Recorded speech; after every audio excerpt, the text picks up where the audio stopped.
Good day, ladies and gents. After an extended hiatus, I am finally back, and I'm pretty excited to kick off the return of my We're Talking Shift podcast with a very special guest.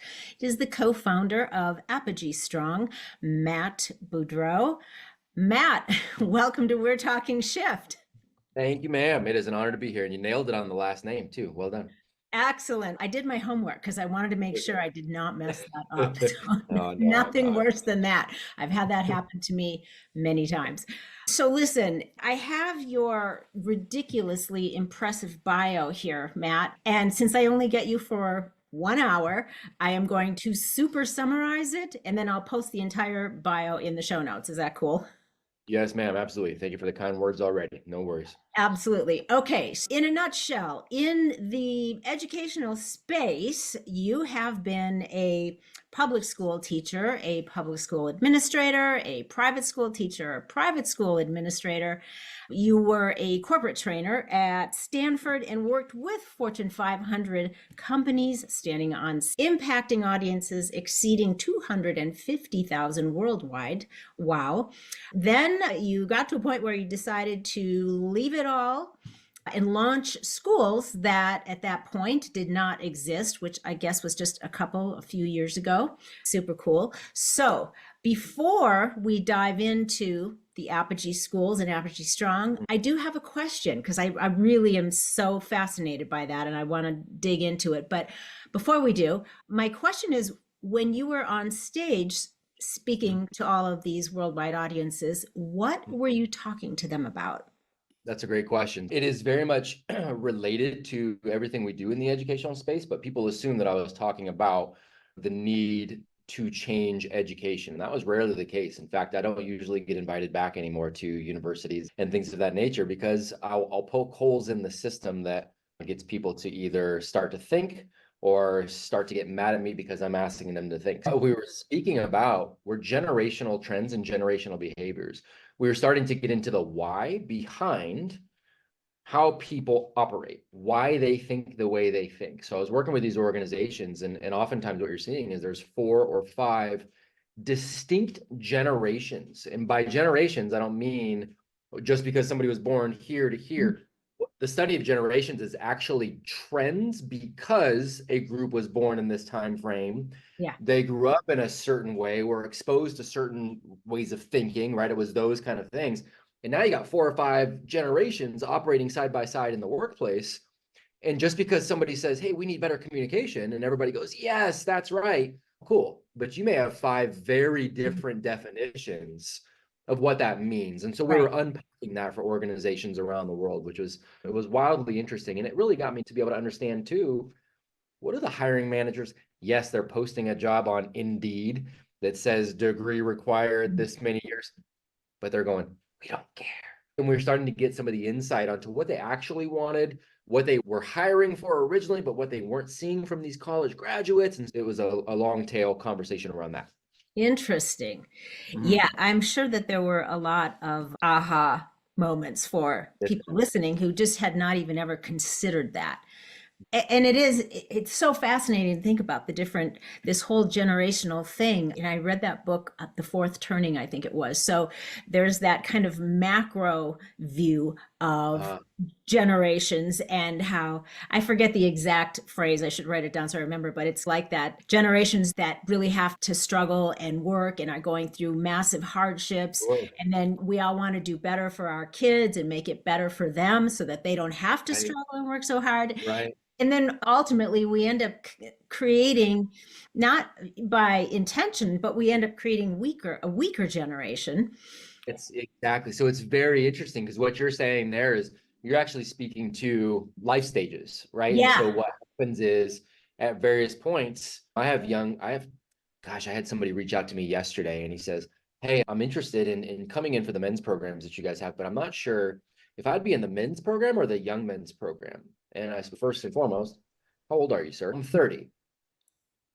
You're an adult, sir. Yeah. You're an adult, right? But there is this life stage transition. So that is a piece of it, what you're saying there, where all these metrics that we used to use to somewhat quantify adulthood, like you should be taking on this amount of responsibility by this age, by the way, you're capable of doing that.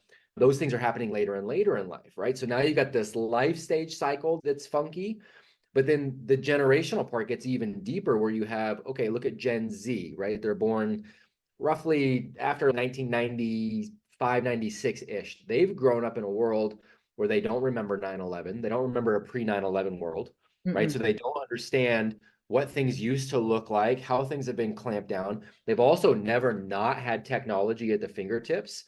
So they've never not been able to customize, swipe, look for. So that's a different generation by definition, because the world has just been so different. So you have both of those scenarios that play out simultaneously. It's fascinating. Yeah, it really is. Oh, and I could go down a whole rabbit hole with that Ma'am, situation. I So, know, and then- for sure. I'm sorry. These are some of my favorite topics. So yes, ma'am. I know. Well, come, we'll talk about that more. Before diving in, I want to ask you to clarify between the Apogee schools and Apogee Strong. What's the main difference between those two? And then we'll dive into the school. Great. So Apogee Strong is the name of the umbrella company altogether. Okay.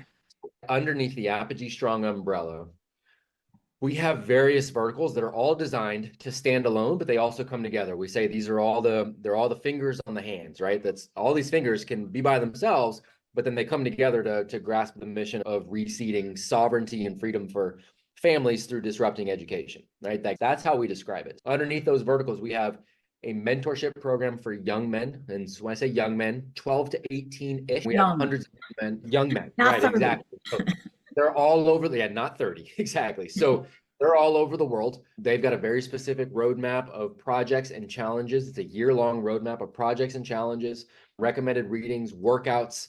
They're in a private platform. There are a bunch of good men pouring into them. And then every week we also have live calls where we're bringing on the best of the best. We've got professional sports players. We've got Navy SEALs. We've got actors. We've got billionaire CEOs. We're bringing in the best of the best to help support these young men. And if they put in the work over the course of that 12 months, they get to stay with us in perpetuity, no charge. We will work with them forever. Wow. So we've got the Young Men's Program. Okay. We have a very similar but more intense design for the men. For the women, we've got Young Ladies on the Way. We've got a home education crew. So we have about 250 families that we bring through home education because they want to home educate. Yeah. And we have our foundations, so our 501c3s. We've got our live events. We've created a payment processing system that helps fund, that we don't take any money from it. It helps fund our foundations so that we can scholarship families. And then we have our physical K through 12 campuses. And those K through 12 campuses, young men, young women attend those campuses, but mom and dad automatically get enrolled into the men's program and the women's program. So it truly is education for the entire family. It's literally holistic for the Yes, family. ma'am. Like By definition, as close to that. We always say perfection is not possible, but the pursuit of perfection that remains the standard. And so that's what we're working to provide every avenue. It's so brilliant because if you could send the kids to a perfect place, and yet if the home environment is not synced up, it's just right. You're that's exactly right. Yeah, the risk of everything that they're learning in school being compromised once they get back into their home environment because they're not on the same page. Parents don't know exactly what, why, how. So it makes so much sense that they are included in this process. So it really is, we're all working together. We all have the same goals, the same values, the same priorities. And so we can move together in tandem and not against each other. That's exactly the point. That's exactly the point, right? Because the parents are always, and some parents don't like to hear this, but here's the reality. You're always the primary educator for your young people, always. By design, you're supposed to be. That's a good thing. And so we want to come alongside you, but we have the experience on the expertise of just, hey, here's some roadmaps, but it literally is a partnership. We're not all going to agree on all the same things, and that's okay, but do we agree on what you said, the values? If we can come together on the values, then we're going to lay out roadmaps for the young people. We're going to lay out roadmaps for the families. We're going to come along and support. And in the process of that, you're going to figure out who you are. You're going to move the needle in places that you're like, ooh, I wasn't even educated in this part. And then you're going to be able to push back on things that you're like, but for our family, we want to do it this, but at least you're making a decision at that point and you're not just reacting. So Yeah. that's exactly it. We're helping families see what sovereignty can look like. Exactly, because you know what? So many people, and it's part of our conditioning, but if you're not aware of it, you're moving through life in a reactive mode. Yes, ma'am. And now, and our kids are being programmed to do the same thing, to just not really question, to just take in information, try to remember it, and then Mhm. react and fall in line, which is very frightening, It to is. say the least. It's alarming. Um, Yes. it's so interesting though, because I literally just created and launched a course Mhm. for teenagers, for homeschooling parents, for whatever. And it's essentially about the things that we're talking about. It's personal responsibility and integrity and creating a value system, understanding what that means, creating standards and raising the bar and all of the stuff that we're just talking about and more. And my sister, she knew I had just been working on this for 2 years, and she came across Apogee. I don't recall what she was looking for, but she came across it. She sent me the link, and I watched the documentary, and I was like, Oh, holy crap, cool. I didn't even know anything like this existed. It's phenomenal. I'm Thank you. so excited and impressed by what you and your partner, Tim Kennedy, have created.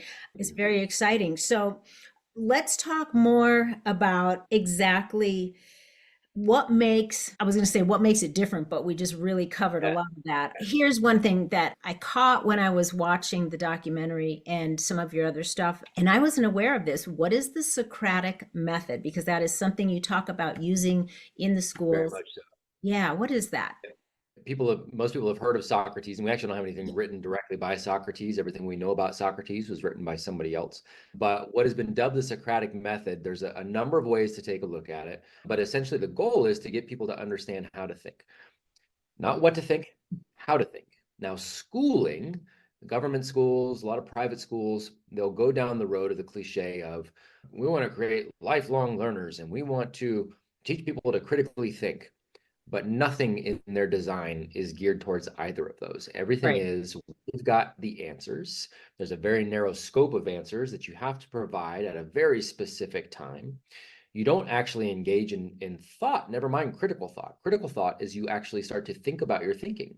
Critical thought is I am the one that can actually, the only way I'll even hold an opinion is if I can argue against myself better than anybody else out there. Mm. That's what critical thinking looks like. Mhm. Mhm. Schooling is very much get the correct answer at the correct time, or you fail, and failing is not okay. Right. Right? Life says no, failure is a part of moving forward. We believe good questions are always better than good answers because that's what's going to stoke curiosity and it's going to keep you moving forward. So the Socratic method at the very like basic level, it seeks to always probe you to ask the question, why?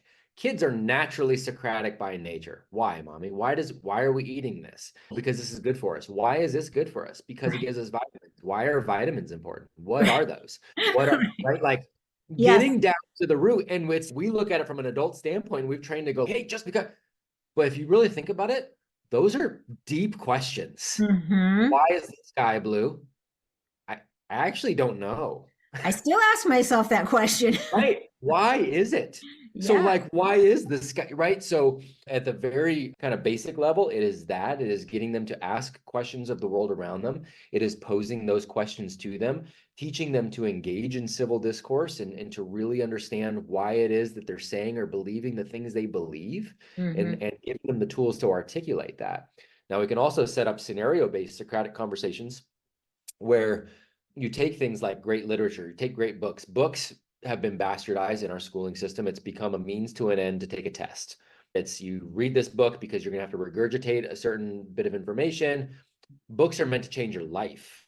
That's what a book is meant. What is it that I can actually apply? And that's fiction or otherwise. And so what we'll do is do things like take some great literature and then we'll put the young heroes in the place of the protagonist of the literature. And we'll say, okay, now you're this person. You're coming to this same scenario, but I'm going to switch it up on you a little bit. You either have choice A or you have choice B.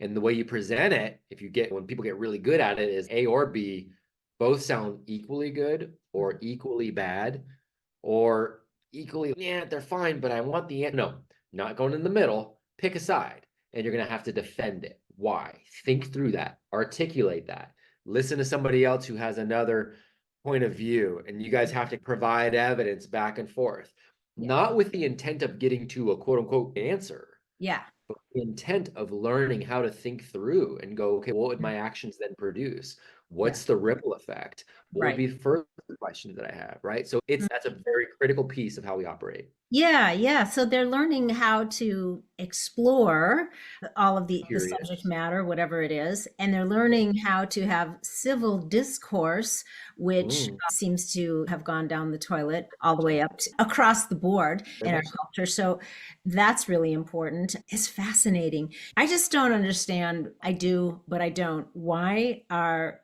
public education system sucks so bad, and it has for so long.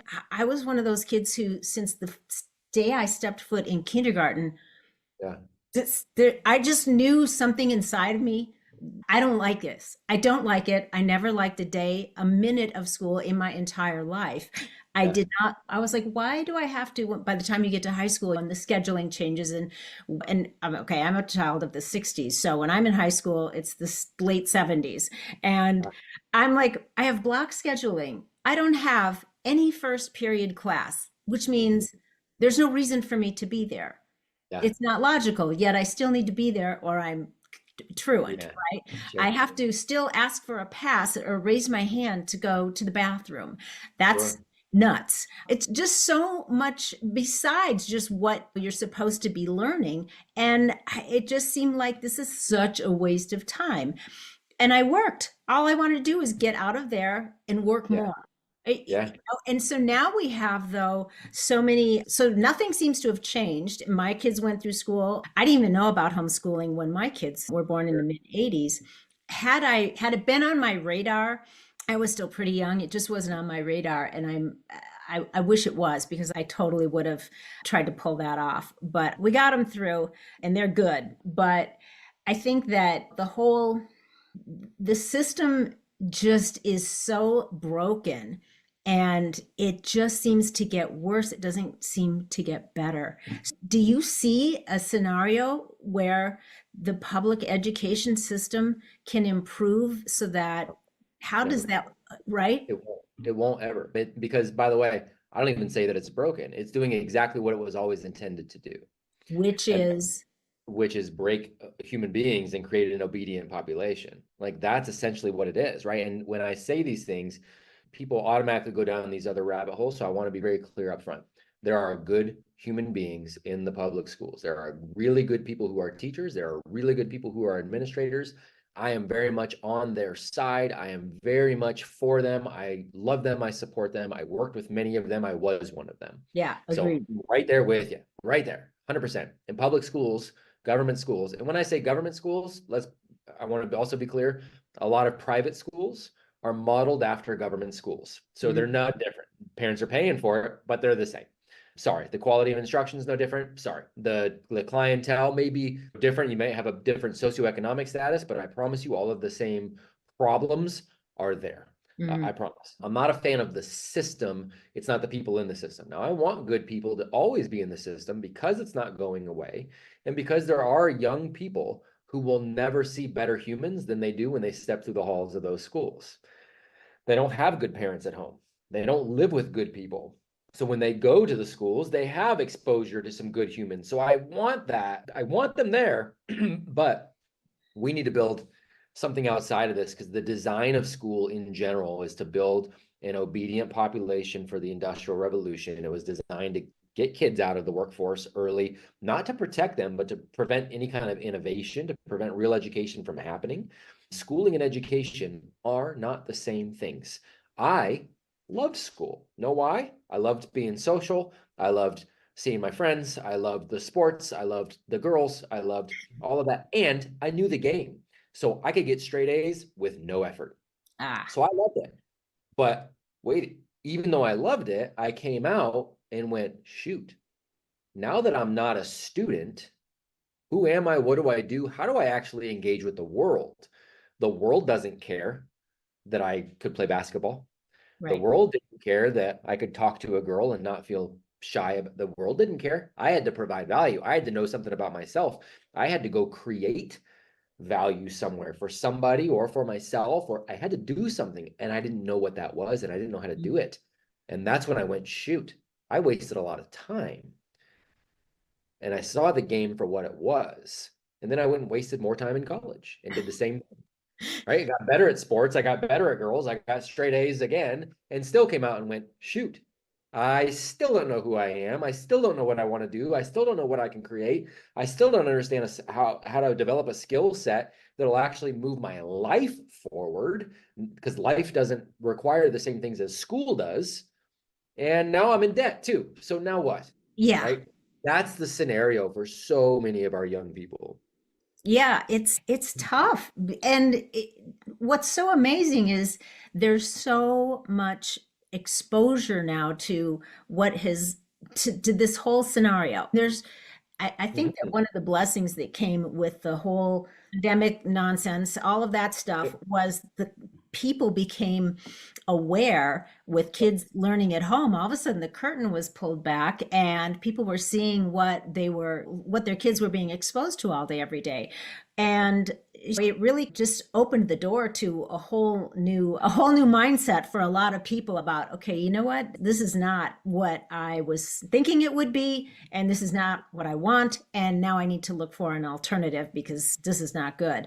So there were some good things that came out of that I agree. whole situation, and this is definitely one of them. But colleges, this has been going on in colleges for a long time, this whole, I'm just going to say it. This whole indoctrination tank has been going on for so long, better than I, and now it's filtered all the way down into our youngest children. So again, I'm so grateful for what you guys are doing.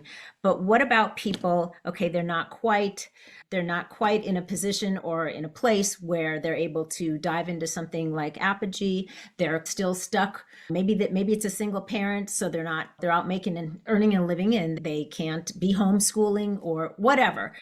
What do they do? What would you say is something that can help them mitigate some of that?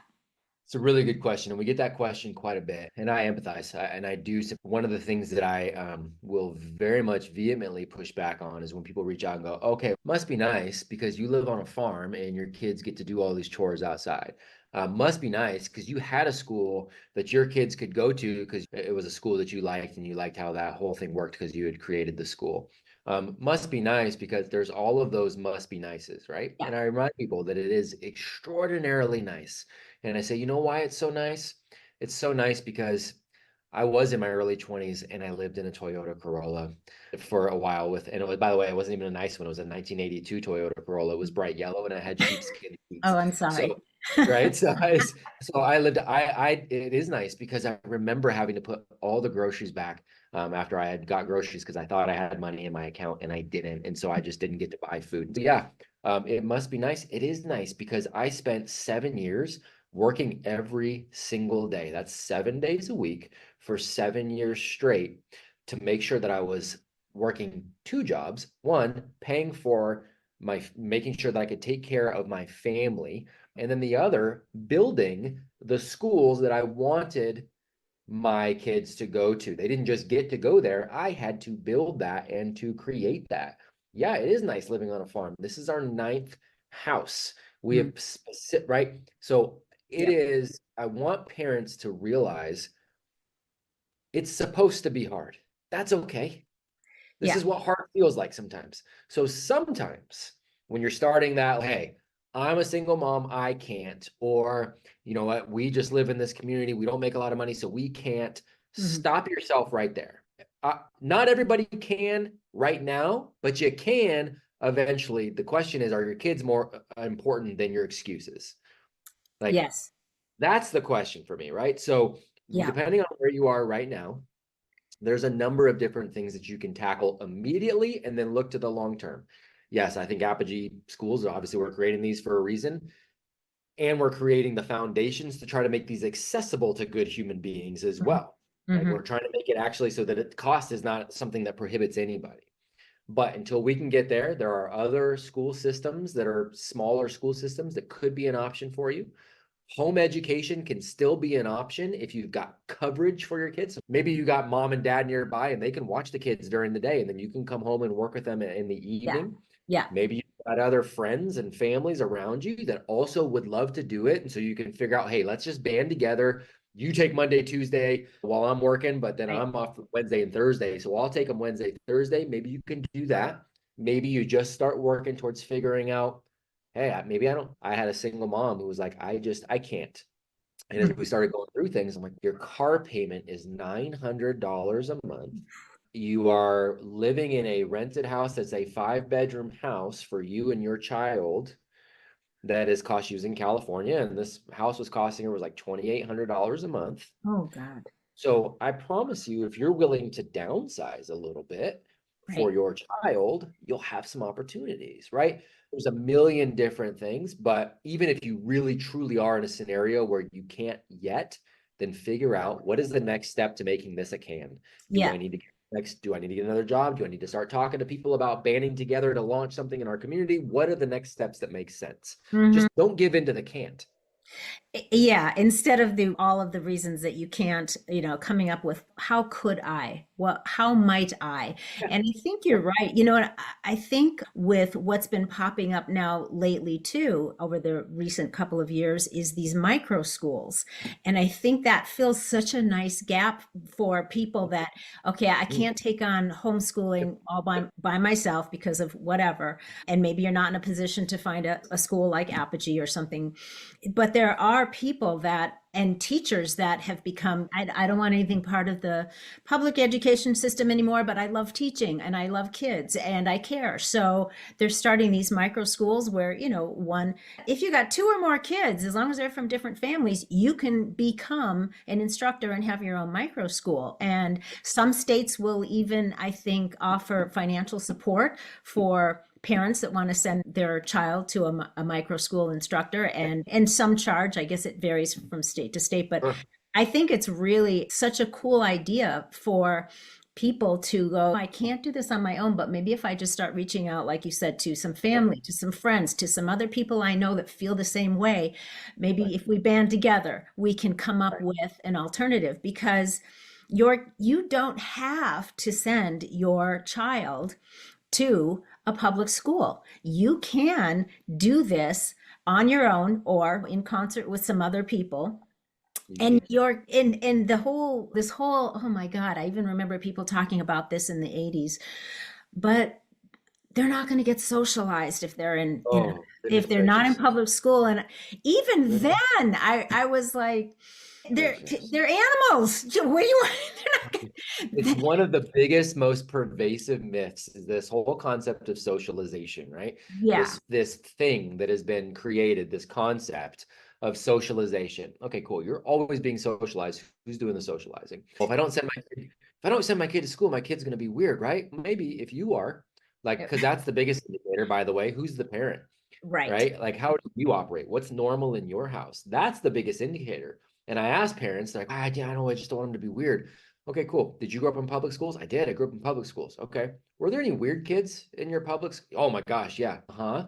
Mhm. So it wasn't the schooling, right? Right. It's not like, so stop with, you got to follow the logic here versus the reactionary myths that we Yeah. just spout out. And then you take a look at what's happening on these campuses. So you want to tell me Hmm. that even in your good socioeconomic areas, the fact that you've got kids that are on their phones the entire time, you've got kids that are filming each other fighting, you got kids that are doing drugs and having sex in the bathrooms on campus, you've got, even in your quote unquote good districts, you've got to make sure you're wildly obedient. You got to raise your hands still to ask permission to go to the Hmm. bathroom. Like you mentioned, you got, hey, stand in this line, be quiet. You have a system that looks more like a prison yard than anything else. And that to you is socialization, to you is getting them ready for the real world, quote unquote. Come on now. You got to No, think a little bit. Yeah, that's just, it's lazy thinking. It really is. It's just lazy. It's not even thinking. It's I just, won't even give it thinking. It's just lazy. Yep. I don't disagree. But and Yep. that's the thing. It's if you just pause and really consider this for a minute. I know what we made choices when our kids were little before school age. We were like, okay, what is going to work out the best here? I'm going to stay at home and I'm going to take care of the kids. Husband's going to go to work. Pretty traditional roles, but they're traditional and they are long standing because they work really well for most people. Obviously, there's exceptions, but generally speaking, that works pretty well. Someone needs to be home, preferably a parent of sound mind, to take care and raise the little humans that you decided to bring into the world. And so, yeah, we had to go without. We lived in a crappy little rental house with a crappy car, and we were literally bouncing checks to buy diapers. It was lean times. We were there and our kids were safe. And yeah, Like that's a normal, it's okay to sacrifice. It's okay to do that. I tell people when I left public schools, public administration in California, right? So public administration in California, like those six figure positions, but I knew we had to do what was right and make progress for the family, and progress meaning progress in terms of living a life close to our values. And I mhm, didn't yet know what I didn't know. I didn't realize that the private entities were going to be following so closely the public. But I still was going, okay, what's the next step forward for us? Even though that came at a cost of about $70,000 a year. So I was in California ouch. making $31,000 a year with a wife and a baby. And we still went, you're going to stay home because we wanted to make that sacrifice for our family. We thought it was important enough, and I will figure out anything else that I need to do. But Yeah. that was important enough to do that. People Yep. talk about dying for their children, but nobody wants to live for them. Yeah, there's a lot of lifestyle choices that end up taking precedence Yes, ma'am. over what's really the right thing to do if you're going to be raising little tiny humans. It's just Correct. it just is. And back to one more point about this whole socialization thing, I really want to drive home the point that we briefly talked about, which was values and a value system. And most kids in school, they haven't really developed much of one yet. It took me a long time, even as a young adult, to really get my value system foundation concrete by doing things the right way, doing things the wrong way, doing things I'm glad I did, doing things I wish I wouldn't have done. That's how that value system got created and solidified. And then it really gets the standards get even higher once you become a parent. They should anyway. So if you are not making a really strong effort at home, it's like you said earlier when we first started, that the education is really coming from at home. What are you modeling for your kids? And if you're Right. not, what are you demonstrating for them? Because everything Yes. is soaking in. They're watching it all and they're taking it all in and they're modeling that. And they're doing the same thing when they're away at school 8 hours a day. So you don't have any idea what they're Right. soaking up all day long from administrators and teachers and the other kids who also do And not the have other students. their right.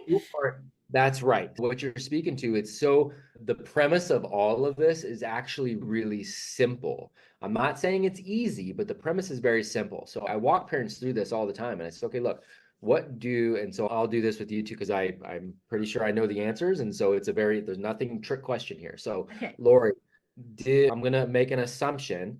Did your children speak English? Yes, Why? This is not a trick question. Why did they speak English? of course, because that's the language that my husband Because and I speak. you guys spoke English. Do they or did they growing up speak Chinese? Never, How come? because they weren't exposed to anyone They speaking weren't Chinese. exposed to anybody speaking Chinese, right? Okay, so now we've established that. Let's see, they spoke Chinese they spoke English because you guys spoke English. They didn't speak Chinese or other languages because they weren't exposed to that. Let's see, what school did you send them to teach them how to speak that language? Did you teach them, did they start speaking before they ever went to school? Absolutely. Oh my goodness gracious. But you didn't send them somewhere okay. Then you had to have sent them somewhere to learn how to walk. You sent them to school because No, you just provided an environment and then they started pushing forward and you encourage the failure. So Yep. you always are the primary educator. And what happens is you are also that inner voice for those young people. Like the parents are the primary inner voice. So the words you're speaking to them, what they're viewing, the way you speak to other humans, the way you and your husband speak to each other, the way you guys interact with the world becomes their inner dialogue and it becomes their inner North Star. That's the compass. That's what they know. That's what normal Mhm. looks like. How important is it that we establish that normal, right? And then if we're going to send them out anywhere, and eventually, yes, you need to send them out places, obviously, but wherever they go, the more they're out there, the more those voices start also playing with those inner voices. If they are away from you at 5 years old now for the majority of the rest of their developmental years up through 18, all of those other kids, and you don't know what kind of influences are going on at home, all of those other people, all of those other, it starts to change the inner voice. It starts to change what's normal. Mhm. The fact that we want to think through that and be intentional about that, people go, oh, that's sheltering. No, that's called parenting. That's parenting. Yeah. And if you think that's sheltering, then I offer this to adults that say that. Okay, cool. Then why would that be sheltering? Because you got to show them there's bad people out there sometimes because that's how they're going to grow. Okay, so you're going to throw them into the fire at 5 because there's bad people out there and they need to know that. But hey, by the way, adult, when you feel like you've got to change your life, do you go make sure you spend a couple weeks in prison so that there's bad people out there? Or do you go to a conference or read a book so that you can be exposed to greatness so that you can raise the bar in your own life? Yeah. That's what we're called to do with our children. Raise the bar so that when they go out into the world, they can identify what's good, what's bad, what's real, what's not, how Yeah. to win, how to avoid certain situations. Like you train them on how to actually succeed at life. Yeah. You've trained them to recognize what's not right about this situation or this person or this problem. So true. It's just it you're right. It's really not complicated. It's not. Uh, It's just a matter of whether you're going to roll up your sleeves and do the work that is do the required if work. we're going to be. Anybody can be a parent, but it's work to be a really good parent and to be on top Right. of it. It just is. And That's right. if you're not up for the task, if you're not up for the job, then make some better plans. Bingo. That's it, right? We tell people, look, I'm not a perfect parent, and I don't have my wife's not a perfect parent. I don't have perfect kids because none of those things exist. But again, perfection can always remain the standard. And when it comes to raising young humans, it really isn't complicated. It's simple. It's difficult, but it's simple. And it's about consistently modeling first and foremost, then being consistent around how to praise them inspirationally, consistently hold standards where you correct them calmly, but consistency. They're looking for that consistency. They're looking for the boundaries. They're looking to understand what's real. And your job is to set that bar. Yeah, and it's just if you're able to expose them to something at very young ages beyond just being home and then being in school. When our kids were little, my husband traveled a lot for work, and so we would take them out of school because we thought, Yeah. I don't care if they're going to be gone for a week or 10 days. I don't Okay, care real because education. Yeah. because they're going to learn so much by being Mhm. exposed to going here, to the travels, to other people, to the people that we work with, that my husband work with, going to work with dad, learning how to look people in the eye and shake their hand and behave civil and learn manners and just all of these things that seem In to socialization. is that was that what that is? Yeah, right. No, right? Yeah, Come on. exactly. Because I'll tell you what, I have never seen so many young people in my life as I have over the last almost really a decade, but recently that they don't look you in the eye, they don't communicate, they Right. certainly don't introduce themselves and shake hands. And I'm like, oh my gosh, how are you ever what is happening here? How are you? And then when you do run across the rare ones that do, and we have quite a few great young people. We're in a small town in Cody, Wyoming, so there's still some pretty good old fashioned values Good. here, All and, right. and most people are raising their kids pretty right on. But you notice it when there's a young person that does those things. It's noticeable now because it's not common anymore It's just, Yeah. I don't know. It's I'll tell fascinating. you, we've got, so by the way, we have a brand new family to our home education tribe that's from Cody, Wyoming too. We've got quite a few Wyoming families, but brand Nice. new. They had their first call with us yesterday. They're from Cody, Wyoming. Great couple of folks. Oh, that's awesome. That's Yeah, so awesome. cool. So Very cool. we actually have a lot of Wyoming families that are in our home education program. But what Sweet. you're saying right there, I want people to understand how powerful that is. I had a young man at one of my campuses who, because it's such a key component for who we are and what we do are the things you're talking about. Look people in the eye, shaking their hands, understanding how to do, introducing yourself, understanding and getting, not just understanding, but getting comfortable with having actual conversations. What does that look like? How do you engage with somebody in a real conversation? So having those foundational aspects. We had a young man who was part of his responsibility on campus was giving tours to parents that were interested. And so he was giving a tour to somebody that came in and just engaged as he normally does, and then brought him around, was answering their questions. And the gentleman comes up to me afterwards and he says, "How old is that young man?" And I said, "He's 17 right now." And he said, "Okay, is he graduating this year?" I said, "He is." He said, "Okay." He said, "I'm going to go to work on something. I'm going to see if I can change a company policy. And if I can, I want him to come work for me." I'm like, "Interesting. Okay, cool. Well, let's have this conversation. Let's talk about it." So we had a number of conversations and working on things. He changed a nationwide organization that had about 700 people employed in the United States. Their organization had never hired anybody without a college degree until he changed the policy to bring in this young man, stepped off stage at 18 years old, got a diploma, walked right into a career level position, $70,000 a year, with college graduates reporting to him. And it all started because of that, right? Yep. It had nothing to do with, can I see his transcripts? Can I see grades? What is his SAT score? What is that? None of that mattered. How did he show up? Look at the values were very clear. The way he engaged was very clear. He was competent as an individual. And that, like, I've had high schoolers making six figures while they're in high school working degree required jobs. That's what people don't want to talk about. That's the reality. Yeah. Yeah. And hopefully there are going to be more companies like the one you Yes, referenced man. that are going to be willing to go, you know what, we've Very always had this policy, you have to right. have a Yep. college degree and blah, blah, blah. And hopefully more and more are recognizing that it just doesn't have the merit. They don't have the credentials that they're supposed to have even after going through that. And Means very little anymore, unfortunately.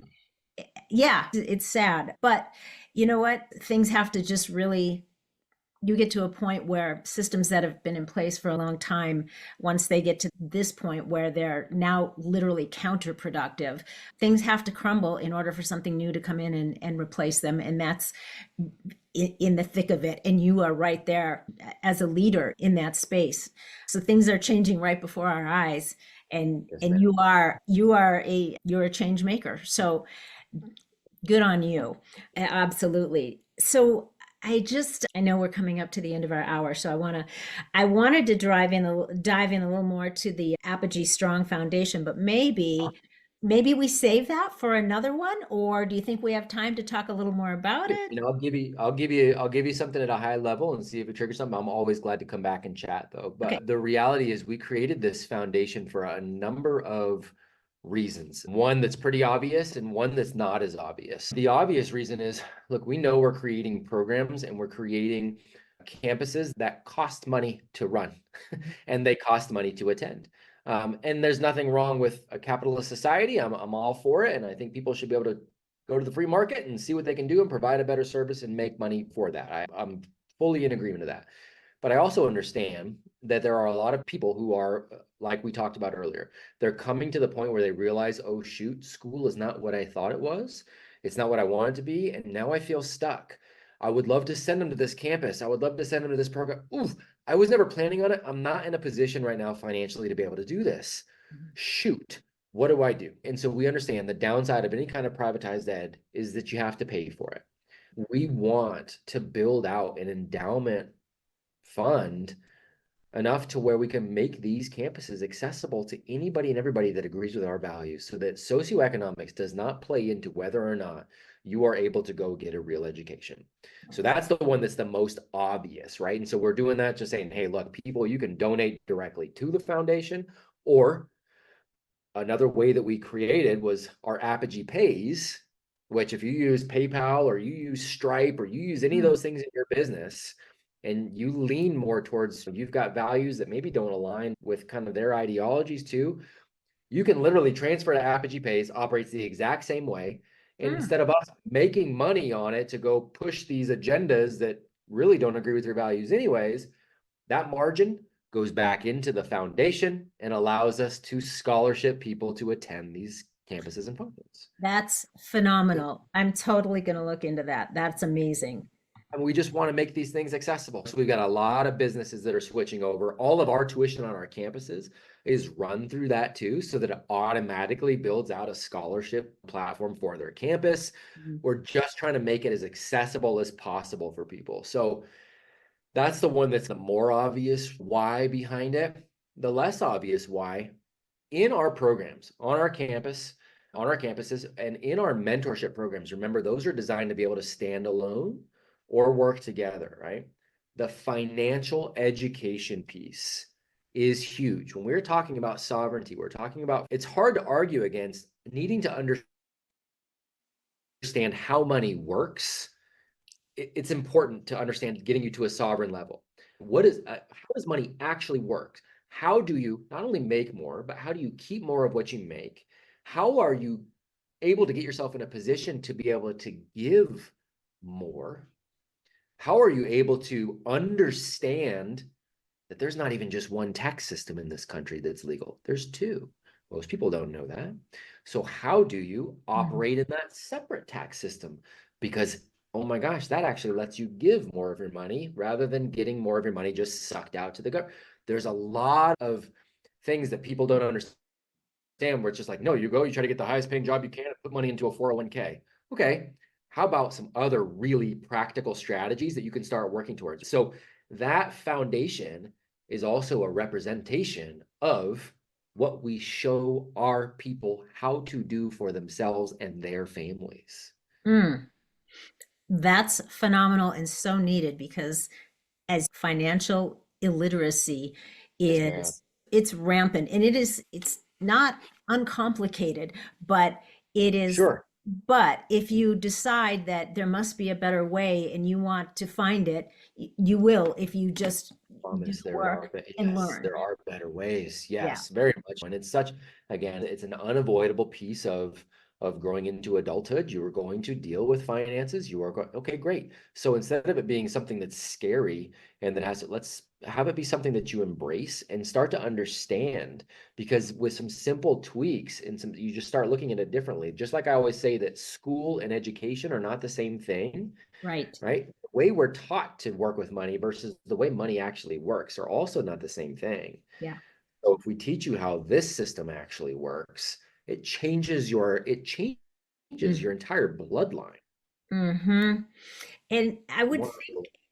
yeah, it does. When you're a young person and you're going to go out and get that first job, if you have a much more well-rounded idea and education on what exactly this means to put in the hours, make the money, you get the money, and then what do you do with that? Where are all these, what is this for? What are the taxes for? How do I Right. maximize what I make? How do I not lose it? It's Right. just What is the difference? Like, how do I go from W-2 to being 1099? Or if I'm going to go into the 1041 system altogether, like, how do I become an entrepreneur? And then how do I structure my business so that the business is structured the right way? You're structuring with a business trust. What is that? There's 86 different kinds of trusts. Cool. Here's the kind of trust that we want to look at. There's so yeah. much nuance there that sounds really scary, but it's scary because your parents likely had no idea what it was and never Right. talked about it. You definitely didn't learn it in school. By the way, you didn't learn it in your economics class in college either. And sorry, CPAs, I've got a lot of CPAs in our men's and women's program, and they're going, ooh, we didn't know any of this. I'm like, Uh-huh. for sure. So there's Yeah. a lot out there to explore. So let's just explore together. Yeah. And I think it makes it more, I don't know, maybe it's just me, but I think it makes it more motivating, inspiring fun to Mhm. go out and make your own money if you feel like you have more control over what's going to happen with it, how it's going to be managed. Otherwise, you don't feel like, because you're not really managing it. You're just, it comes in and it goes out, and there's really no it's this conveyor belt of, Yeah, right, the funds. And that is actually more discouraging then for people. They're like, why am I doing any of this? it And I'll is. just sit home and get what I can get for free. That's right. And it doesn't lean like you get put in this. Again, we want education because education we believe should be for ultimately for sovereignty and freedom. If you are in a position where somebody can literally go, hey, by the way, I don't know, I'm just going to pull a hypothetical scenario out of there. Hey, by the way, take this, I don't know, experimental jab. Otherwise, you lose your job. Mm-hmm. And you have to say yes because you're afraid you're not sovereign. I don't want anybody in that kind of position. I don't want people to be in that position. And it comes through being educated on how not to be there in the first place. Yeah. Education, Yes, ma'am. Always. not being schooled. That's right. Right. Vastly different roads.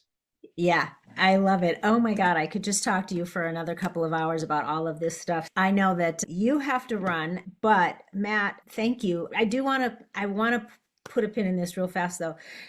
I really want to talk with you at some point about the masculinity crisis going on, because I think it is Yeah. such a major important topic. So I hope that maybe in another month or two, I can get you back on and we can dive into that as well. Great. That'd be great. I would love to. Thank you. Thank you for being so generous with your time. Take it easy on your next drive somewhere, because I know that you are a little bit of a Yeah. lead foot, apparently. Apparently moving too fast recently. So as told by the local sheriff department just this afternoon. So Oh, we've all been there. It yes, ma'am. happens, right? So before I let you go real fast, where should we send people to find out more about you, Apogee, your podcast? Let's let them know. I will also Thank you so include it all in the much. show notes. Thank you so much. Yeah, apogeestrong.com, APOGE strong.com is the place to go. You'll be able to dive into all the various programs. You'll be able to find a map where all the schools are, the documentaries there, link to the foundation. We sell t-shirts and things like that, all goes towards the foundation as well.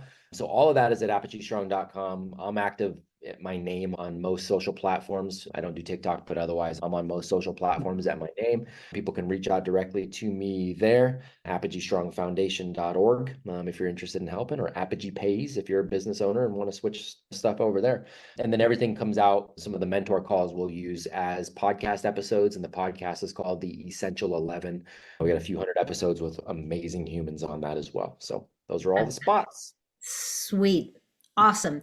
So, everyone, thank you again, Matt, and thanks for listening. Now, I challenge you all to go out and just make some epic shift happen in your lives. We'll see you next time. Take care.